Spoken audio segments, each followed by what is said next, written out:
বৈষম্যবিরোধী ছাত্র জনতার আন্দোলনে নিহত ও আহতদের পরিবারকে আল মুসলিম গ্রুপের পক্ষ থেকে অর্থ সহায়তা প্রদান করা হয়েছে।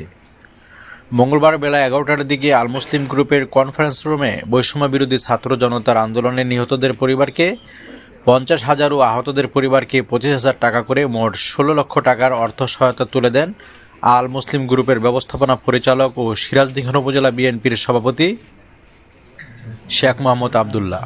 এ সময় আন্দোলনে আহত মেধাবীদের চাকরি প্রদান ও তাদের সার্বিক সহায়তার আশ্বাস দেন শেখ মোহাম্মদ আবদুল্লাহ।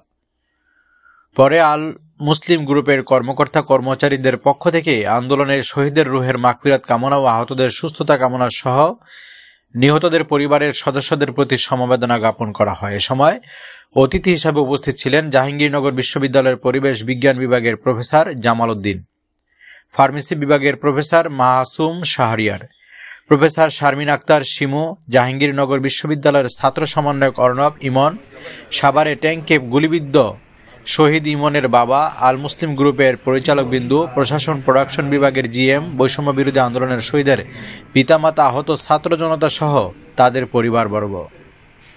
সালাউদ্দিন সালমান, মুন্সিগঞ্জ, বিক্রমপুর টিভি।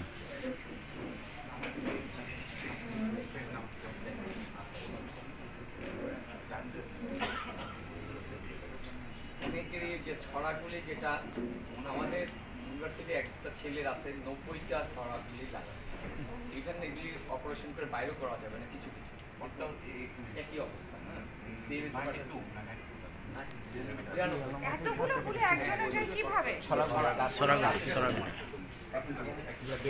চোখে লাগছে তাদের আমাদের এলাকায় একজন বয়স্ক লোকের দেখে যাচ্ছে